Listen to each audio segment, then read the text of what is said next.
করেছে সেই দল ঠিক করুক যে আদৌ বাংলাদেশে তারা কোনো রাজনীতি করার অধিকার রাখে কি না। যারা এইভাবে দেশের সম্পদকে নিজেদের কাছে আমানত মনে করবে, নিজের সম্পদ মনে করে হাত বাড়াবে না, এই দেশ কেবল তাদের হাতেই নিরাপদ হবে, অন্য কারো হাতে নয়। স্বাধীনতার পর এক এক করে 53 বছর গিয়েছে, বহু জাতির ঘুরে দাঁড়াতে 2-4-5 বছর লেগেছে।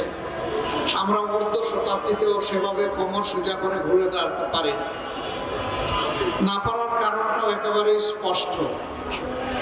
দুইটা জিনিসই আমাদের এখনো সঙ্গ দিয়ে চলছে, দুই যন্ত্রণা থেকে আমরা কোনোভাবেই মুক্তি পাচ্ছি না। একটা দুঃশাসন, আরেকটা হচ্ছে দুর্নীতি। আবার একটা আরেকটা সম্পূরক। দুর্নীতি করতে হলে দুঃশাসন চালাইতে হয়, আর দুঃশাসন যেখানে থাকে সেখানে দুর্নীতি অবাধ হয়। এই দুইটা কেউ কাউকে বাংলাদেশের 53 বছরে ছাড় দেয়নি, সঙ্গী হয়ে আছে। যারা ক্ষমতায় গিয়েছেন, যাওয়ার আগে জনগণকে তাদের অনেক ভালো চিন্তার কথা, পরিকল্পনার কথা তাদের ইশতেহারে তুলে ধরেছেন, বক্তব্যে তুলে ধরেছেন। কিন্তু সেই সমস্ত বক্তব্যের যথার্থতা এবং বাস্তবায়ন খুব কমই জনগণ খুঁজে পেয়েছে। বরঞ্চ দেশকে তিলে তিলে দুর্নীতির মহাসাগরে ডুবিয়ে দেওয়া হয়েছে। বিগত সরকারের সময় এটা ভয়াবহ রূপ ধারণ করেছিল, যার কোরাল গ্রাসে গোটা বাংলাদেশ, আর জনগণ হয়েছিল সবাই তার প্রতি শিকার। যার কারণে জুলাই মাসের 1 তারিখ থেকে 36 জুলাই বোঝা হয় যেটাকে, অর্থাৎ 5ই আগস্ট পর্যন্ত এদেশের আপামর জনগণ, শিশু, নারী পুরুষ, আবাল বৃদ্ধ বনিতা সকলে রাস্তায় নেমে এসেছে। কারণ সবাই ছিল ভুক্তভোগী, সবাই ছিল মজলুম, মুষ্টিমেয় কিছু মানুষ ছাড়া। যারা আপামর জনগণকে কষ্ট দিয়েছে, নির্যাতন করেছে, জুলুম করেছে, খুন করেছে, গুম করেছে, সম্পদ লুণ্ঠন করে নিজেরা নিজেদের কপাল গড়েছে, বিদেশের মাটিতে পাচার করেছে এবং মানুষকে জেল জুলুম অত্যাচারে একদম জর্জরিত করে তুলেছিল। অসংখ্য মানুষকে শুধু খুন করে নাই, তারা অসংখ্য মানুষকে জীবনের ধরে পঙ্গু করে দিয়েছে। এমনকি ক্ষমতার শেষ দিন পর্যন্ত তারা এই কাজটা করেই গিয়েছেন। যে কোনো মূল্যে গদি তাদের থাকতেই হবে, জনগণ মরুক কিংবা বাঁচুক। সরকার তো জনগণের জন্য, কিন্তু তাদের থিওরি ছিল সরকারের জন্য জনগণ। সরকার ঠিক থাকলে দেশ ঠিক আছে, জনগণ ঠিক আছে, সরকার নাই কিছুরই দরকার নাই, এরকম একটা বেপরোয়া ভাব তাদের মধ্যে ছিল। যার কারণে তাদের বিদায়টা সম্মানজনক হয়নি। রাজনীতিতে এরকম অসম্মানজনক বিদায় দুনিয়ায় খুব কমই হয়েছে, কিন্তু যেখানে হয়েছে তারা কিন্তু আর ফিরে আসতে পারে না।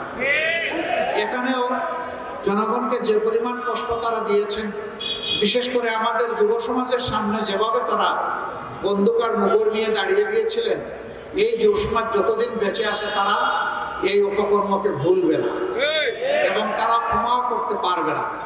কারণ তুচ্ছ একটা দাবি নিয়ে তারা রাস্তায় নেমেছিল। সেই দাবিটা দমন করার জন্য সরকার খুব অমানসিকভাবে তাদের উপর নির্যাতন করে 2000-এর কম বেশি মানুষকে খুন করেছে। তাদের সকলেই ছাত্র না, তাদের মধ্যে শ্রমিক আছে, ক্ষুদ্র দোকানদার, ব্যবসায়ী আছে, সাধারণ মানুষ আছে, বিভিন্ন মানুষ এখানে ক্ষতিগ্রস্ত হয়েছে, এমনকি কুলের শিশু রিয়াও আছে। তো এই আবু সাইদ থেকে শুরু করে রিয়া পর্যন্ত যারা মারা গেলেন, তারা কি দোষ করেছিল এই সরকারের কাছে? এমনকি এমনটা তারা কঠিন হয়ে উঠলেন যে শুধু জমিনের বাহিনীগুলোকেই নয়, আকাশে বাহিনী পাঠিয়ে আকাশ থেকে গুলি করে তারা মানুষ খুন করলেন। এটা কি আসলে একটা যুদ্ধ চলছিল? তাহলে যুদ্ধ হলে কার বিরুদ্ধে?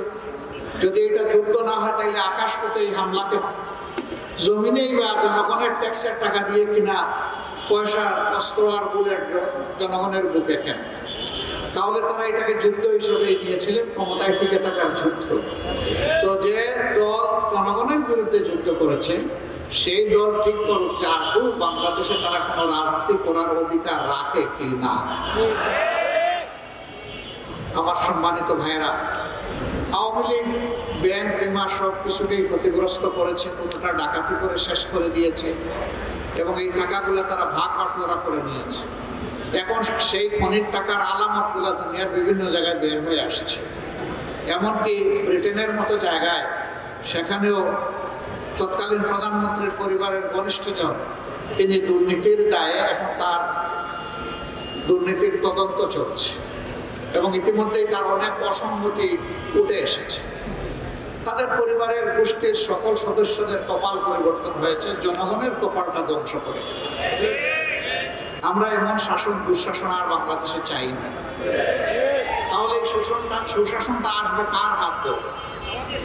সুশাসনটা আসবে ওই মানুষগুলোর অথবা দলের অথবা দল সমূহের হাত ধরে যারা ব্যক্তিগত জীবনে পরিচ্ছন্ন থাকার চেষ্টা করে, যারা নিজেরা অন্যায় অপরাধের সাথে সামাজিকভাবে সম্পৃক্ত হয় না, যারা মানুষের কাছ থেকে চাঁদাবাজি করে না, যারা ফুটপাত থেকে শুরু করে বিভিন্ন এটা সেইটা সবগুলার দখল দূর করে নেয় না এবং জনজীবনের উপর অভিশাপ চাপিয়ে দেয় না, যারা মামলা বাণিজ্য করে না, নিজে আক্রান্ত হলে ক্ষতিগ্রস্ত হলে সত্যের তথ্যের ভিত্তিতে তারা মামলা করার অধিকার রাখে এবং প্রত্যেকটা মানুষের সেই নাগরিক অধিকার আছে। যারা এইভাবে দেশের সম্পদকে নিজেদের কাছে আমানত মনে করবে, নিজের সম্পদ মনে করে হাত বাড়াবে না, এই দেশ কেবল তাদের হাতেই নিরাপদ হবে, অন্য কারো হাতে নয়। এরকম কার হাতে হবে? এই দেশে অতীতে যারা দেশ শাসন করেছেন জনগণ তাদেরকে ডেকেছেন। যদি এদেশের জনগণ মনে করেন যে তারা দুর্নীতিমুক্ত, স্বচ্ছ, তারা চরিত্রবান, দেশপ্রেমিক, আবার জনগণ তাদেরকে বাছাই করে নেবে, কোনো সমস্যা নেই। আর জনগণ যদি তার অভিজ্ঞতা থেকে দেখে যে না, এই সম্পদ ওই নির্দিষ্ট দল তারা তো এটার আমানতদারি রক্ষা করে নাই, পাহারাদারি করে নাই, বরঞ্চ জনগণের আমানতের খেয়ানত করেছে, লুণ্ঠন করেছে, তাহলে জনগণ তার বুদ্ধি, বিবেক এবং তার নাগরিক অধিকার সঠিক জায়গায় প্রয়োগ করবে ইনশাআল্লাহ।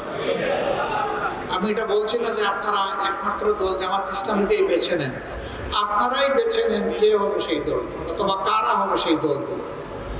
যাদেরকে উপযুক্ত মনে করবেন তাদের জন্য দোয়া করেন, তারা যেন জাতীয় স্বার্থে ঐক্যবদ্ধ থাকে।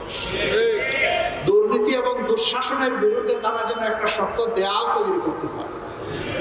তারা যেন জনগণের পাশে দাঁড়িয়ে ব্যবসায়ীকে বলে, ভাই তুমি ব্যবসা করো, আমরা তোমার ব্যবসায় কোনো চাঁদাবাজ যাতে না আসতে পারে তার জন্য তোমার পাশে থেকে আমরা লড়াই করব। একজন কৃষক সে যেন মাঠে ফসল ফলাতে গিয়ে এটুকু নিরাপত্তা অনুভব করে যে আমি আমার দেশকে আমার সমস্ত সামর্থ্য উজাড় করে দেব, দেশ যেন আমার পাশে থাকে। সরকার যেন আমার বিপদে আমাকে সাহায্য করে, আমাকে যেন রাস্তা দেখায়, আমার উৎপাদনের জন্য সরকারও অংশীদার হয়। কৃষকের মনে সেই আস্থা তৈরি করতে হবে। একজন শ্রমিক যখন কাজ করবেন তখন তিনি যেন তার শ্রমের ন্যায্য প্রাপ্তিটা বা মূল্যটা সঠিক মতো পান, এইটা নিয়ে যেন কোনো টাল বাহানা করা না হয়। আবার মালিক যিনি বিভিন্ন ব্যবসা অথবা ইন্ডাস্ট্রি গড়ে তুলেছেন তিনিও যেন এই নিরাপত্তাটুকু অনুভব করেন যে চাঁদাবাজরা যখন তখন এসে তার উপরে হামলা চালাবে না, অভিযান চালিয়ে তাকে বিব্রত করবে না, তার উপরে জুলুম করবে না, তাকে শোষণ করবে না। এবং তিনি যেন মনে করেন যে আমার শ্রমিকদের হাত মেধা যদি ঠিক থাকে তাহলে আমার কলকারখানা ঠিক মতো চলবে। যদি আমার শ্রমিকরা সন্তুষ্ট না হয়, তাদের ন্যায্য পাওনা আমি তাদেরকে না দেই, আমি যদি তাদের ক্ষতি করি, ঠকিয়ে নেই, তাহলে আমি ঠকাবো এবং আমার এই ব্যবসাও ধ্বংস হবে, আমার ইন্ডাস্ট্রি ধ্বংস হবে। অতএব মালিক শ্রমিকের মাঝে এইখানে বোঝাপড়া থাকতে হবে, আন্ডারস্ট্যান্ডিং থাকতে হবে ন্যায্যতার ভিত্তিতে।